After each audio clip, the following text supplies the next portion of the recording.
question is, if God is a loving God, why would he create pathogenic organisms? And that's commonly asked by atheists. I was an atheist at one time, and I left atheism because of the study of the natural world.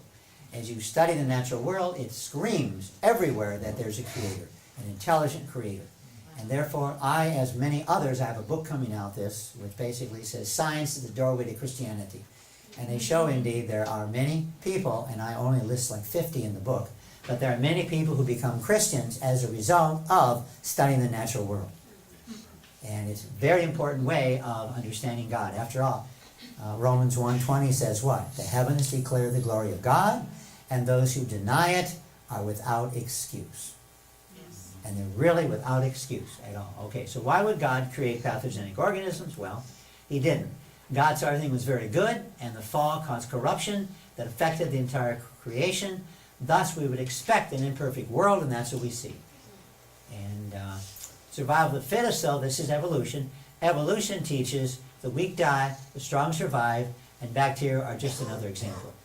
They win, we win, sometimes we lose, sometimes they lose. In fact, actually, almost always they lose, as I'll show you. So now this book here, The Forgotten Cure, basically is using what they call viruses, phage viruses, to treat illnesses. Bacteria cause illnesses because phage eat bacteria. That's their diet. They're in your body all the time, but they're fussy on their diets and they don't care to mess with your cells, so they eat bacteria, period. And this is one way of treating bacterial infections. In fact, we see a lot of problems today with people who have infections and can't take antibiotics for various reasons. Well, phage therapy. It's probably going to work, although most doctors in this country don't know much about that. Which is too bad, because some countries still use this, and there are many people like me. I can't take tetracycline or its related antibiotics, so they have to use other antibiotics if I end up with an infection. And phage theory, once I become allergic to other antibiotics, they may have to utilize phage therapy. Okay, their origins. Viruses, evolutionists claim viruses are de-evolved prokaryotes. So viruses are too simple to live, so therefore they assume that, and this is of course totally ludicrous, but they assume that prokaryotes, like complex bacteria, went backward. They de-evolved, which there's no evidence for, but they have no explanation. And evolutionists say bacteria are primitive organisms, which is foolish, that evolved 3.5 billion years ago. Okay.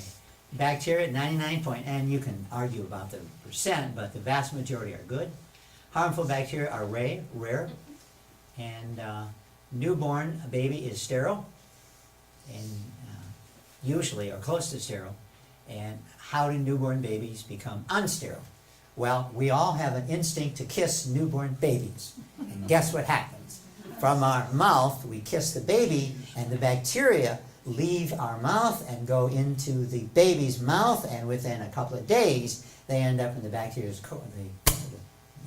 baby's colon, and end up putting the number of bacteria that they need in the colon within a few weeks. Wow. So without that bacteria, by the way, there's a problem.